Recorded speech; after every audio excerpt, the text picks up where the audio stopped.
안녕하세요. 올라운드 재테커입니다. 오늘 주제는 많은 분들이 가장 기다리고 계신 내용일 걸로 생각이 되는데요. 이제 만 6개월이 지나고 7개월 차에 접어든 법인 계좌로 1억 투자하기의 결과를 공개해 드리려고 합니다. 4개월 차 마감 이후로도 여전히 MSTY 주가가 연일 우하향해서 손익이 좋지 못할 것으로 예상이 됩니다. 많은 분들이 속상하실 텐데요. 저의 현재 상황과 스트래티지의 비전에 대한 견해, 그리고 앞으로 플랜까지 한번 이야기 드려볼 테니 투자에 참고하시길 바랍니다. MSTY 시리즈를 이 영상으로 처음으로 접하시는 분들은 과거 영상부터 먼저 보고 오시기를 추천드립니다. 그리고 보시기 전에 구독, 좋아요, 알림 설정까지 해두시면 새로운 영상을 가장 빠르게 보실 수 있습니다. 그럼 이제 본격적으로 시작해보겠습니다. 이제는 모르시는 분이 없죠. 스트래티지는 과거에는 IT 소프트웨어 회사였지만 이제는 비트코인 전략 비축 기업의 대표주자로 유명합니다. 회사 로고도 비트코인이 들어가게 바꿀 만큼 마이클 세일러 회장은 비트코인의 진심인데요. 그만큼 주가가 비트코인 가격 변동에 연동되어 있습니다.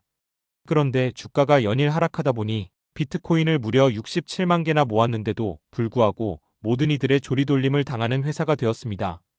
비트코인 사는 거 말고는 하는 게 없는 회사, 결국엔 비트코인 폭락해서 망할 회사 등 여러 비난이 연일 쏟아지고 있습니다.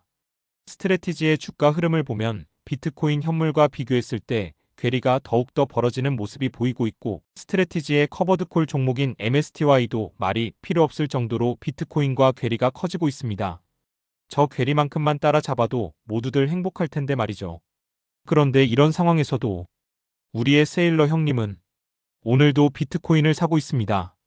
최근에 1287개를 추가로 매입해서 정확하게 67만 3,783개의 비트코인을 보유하고 있습니다. 전 세계 어떤 기업보다도 많은 양의 비트코인을 가지고 있는 거죠. 그런데 주가는 왜 비트코인보다 더 하락할까요?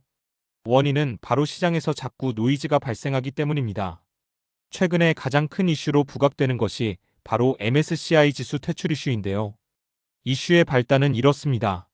MSCI에서 최근 총 자산의 50% 이상이 디지털 자산으로 구성된 기업을 일반 운영회사가 아니라 투자 상품, 즉 펀드 성격으로 간주할 수 있다고 보고 글로벌 MSCI 지수에서 제외하는 방안을 검토하고 있습니다. MSTR은 기업 가치의 대부분이 비트코인 자산에 의해 결정됩니다. 그래서 지수에서 탈락할 우려가 제기되고 있습니다. 스트래티지의 회장 마이클 세일러는 MSCI 프로포절지를 비판하며 MSTR은 단순 펀드가 아닌 운영 기업이라고 강조했습니다. 만에 하나라도 지수에서 탈락할 경우 수많은 패시브 자금이 빠져나갈 수 있으니 세일러 회장도 필사적으로 막고 있는 겁니다. 그런데 여러분 이거 아시나요? 스트래티지의 주주 구성인데 대주주가 뱅가드, 블랙록, 모건 스탠리, 스테이트 스트리트와 같은 유명 IB들입니다. MSCI의 주주 구성은 어떤가요? 여기도 역시 대주주가 뱅가드, 블랙록, 모건 스탠리, 스테이트 스트리트와 같은 유명 IB들입니다. 이 같은 주주들로 구성된 기업 두 곳에서 한쪽이 다른 한쪽을 배제시키는 결정을 한다면 MSCI 주주들인 IB나 펀드 운용사들도 손해가 막심할 것입니다. 그래서 제가 생각하기에는 스트래티지만큼 비트코인을 많이 가진 기업이 없으니 주식을 확보하기 위한 노이즈 생성이 아닐까 싶습니다. 그게 사실이든 아니든 우리는 주주로서 희망을 가져봐야 하니깐요. 편출 여부는 다가오는 1월 15일에 결정됩니다. 제발 별 이슈 없이 지나가기를 바라봅니다.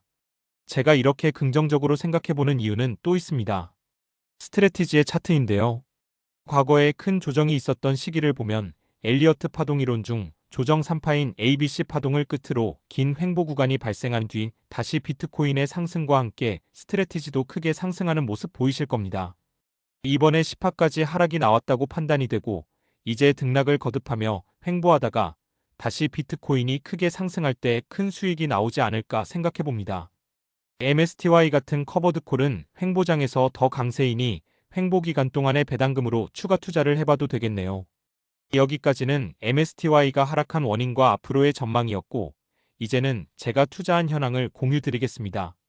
처음 보시는 분들이 있을 수 있으니 자세한 배경을 설명드리자면 우선 저는 세 계좌에서 MSTY를 투자하고 있는데요. 첫 번째 개인 계좌는 배당으로 인한 금융종합과세를 피하기 위해 연간 배당액이 2천만 원이 넘지 않도록 소액으로만 투자를 하고 있습니다. 투자 기간은 이제 7개월 차입니다. 두 번째로 법인 계좌 중 하나는 지난번 영상을 올리기 전에 투자하고 있던 계좌로 24년 11월부터 시작했습니다. 지금까지 배당 재투자를 포함 1,800만 원어치 정도 투자했습니다. 마지막으로 오늘 복귀 영상을 만들게 된 계기가 된 1억 투자 계좌 또한 법인인데요. 올해 6월 말부터 10영업일 동안 하루 1,000만 원씩 나눠서 분할 매수를 했었습니다. 그럼 이제 다음 페이지부터는 각 계좌의 현재 상황과 누적 배당금을 한번 살펴보겠습니다. 개인 계좌는 초반에는 배당 재투자를 좀 하다가 이후에는 다른 종목들에 투자를 했습니다. 주식수는 액면 병합으로 인해 500주 가깝던 수량이 99주로 줄어들었고 일부는 현금으로 상환되었습니다. 배당은 6월부터 수령했고 10월 20일부터는 주배당으로 전환되면서 배당 횟수로는 총 16회 수령했습니다. 누적 수령 금액은 새우로 2,560달러, 원화로는 371만 원을 받았고 이만큼을 계좌 내의 다른 종목들에 재투자한 셈입니다. 그런데 현재는 보유 수량이 없습니다. 왜냐면 올해 시세 차익이 많이 발생한 관계로 연말에 양도세 절감 목적으로 전액 손실 처리해버렸기 때문입니다. 그래서 원금 회수분과 배당 수령분을 합해서 총 809만 원을 회수했고 결과적으로 원금 대비 19.1% 마이너스를 기록했습니다. 배당을 아무리 받아도 주가가 더 빠르게 빠지다 보니 이런 결과가 나올 수밖에 없네요. 양도세 처리 이후 개인 계좌로는 MSTY를 재매수하지는 않았습니다. 다음은 작년 11월 말부터 시작한 법인 계좌인데요. 이건 최초에는 280주 정도로 시작을 했고 이후 일부 배당 재투자를 통해 수량을 늘리고 나머지는 TQQQ 등 성장주 레버리지 상품에 투자하면서 수익률을 높였습니다. 현재 보유 수량은 병합 이후 100주였는데 역시 법인 계좌에서 나온 시세 차익 관련 법인세를 절감하기 위해 일부인 30주 정도를 매도했습니다. 그래서 총 1,060만 원 정도가 잔액입니다. 배당은 총 23회 수령했고 새우 7,060달러를 수령해 원금 대비 회수율은 57%입니다. 그래서 배당금과 잔액을 합산한 총 금액은 2,080만 원으로 작년에 예측한 대로 1년이 지나는 시점에 원금을 넘어섰습니다. 이것은 배당이나 MSTY 재매수로는 이루기 어려웠고 성장주에 재투자해서 시세 차익을 낸 덕분입니다. 마지막은 대망의 1억 투자한 법인 계좌인데요. 이 계좌에서는 배당 중 일부인 약 650만 원을 인출하였고 나머지는 SOFX나 AMDL, 테슬라, QLD와 같은 성장주에 투자해서 배당 재투자를 진행하고 있습니다. 역시 법인세 절감을 위해 일부 매도를 했고 현재 총 잔액은 주가가 크게 하락해서 인출금을 포함해서 4,150만 원 수준입니다. 배당금은 총 16회 수령했고 새우 18,240달러, 원화로 2,650만 원을 수령했습니다. 결과적으로 원금 1억 대비 6,800만 원 정도가 잔액이며 수익률은 마이너스 32.1%입니다. 이렇게 세 계좌에서 각각 기간은 다르지만 MSTY를 통해 얻은 성과를 보면 총 원금 1억 2,800만 원의 현재 잔액은 9,684만 원입니다. 잔액 기준으로 수익률은 마이너스 24.3%로 꽤 많이 하락했습니다. 다만 현재까지 약 4,040만 원을 배당으로 수령해서 회수율 31.2%를 달성했다는 점은 긍정적입니다. 배당금을 성장주에 재투자하지 않았다면 주가의 하락 때문에 더 좋지 않은 결과가 나왔을 것으로 예상됩니다. 앞으로도 MSTY 배당금은 다른 성장주에 투자하는 방식으로 운용하려고 합니다. 지금까지 MSTY의 투자 성과를 공유드렸습니다. MSTY는 이번 달 15일이 가장 큰 분기점이 될 것 같습니다.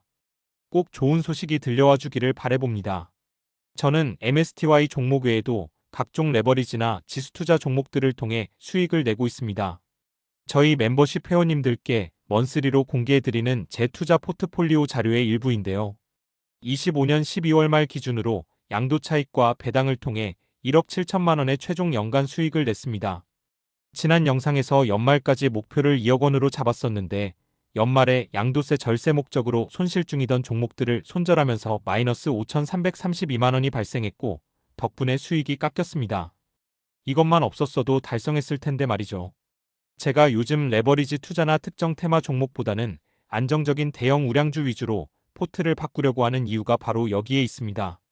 원자력, 크립토, 양자컴 테마들이 수익이 날 때는 좋지만 한번 꺾이면 쉽게 복구가 안 되는 종목들입니다. 그러니 여러분들도 올해 새롭게 시작할 때는 장기 복리 수익이 가능한 우량 자산 위주로 탄탄하게 포트를 꾸려보시기를 추천합니다. 제가 만들어드린 영상들 보시면 더욱 좋고요. 자, 지금까지 MSTR 그리고 MSTY에 대한 최근 동향과 차트 분석 그리고 MSTY 투자 후기 이야기해 봤는데요. 항상 느끼지만 투자에는 정답이 없습니다. 지금까지의 투자가 운이 작용하지 않은 것 같다고 느끼신다면 배당금을 잘 활용해서 지수나 우량자산에 투자해 보시길 바랍니다. 시간이 좀 걸리더라도 MSTY를 고른 제 선택이 옳아서 모든 분들이 큰 수익 내셨으면 좋겠습니다. 세일러 형님도 올해는 좋은 소식만 가져다 주면 좋겠네요. 오늘 영상도 투자를 하시는데 도움이 되셨나요? 저는 늘 모든 분들의 성공 투자를 기원합니다. 다만 모든 투자의 책임은 본인에게 있으니 감당 가능한 만큼 투자해서 큰 수익 내시길 바랍니다. 그럼 다음 영상을 가지고 돌아오겠습니다. 감사합니다.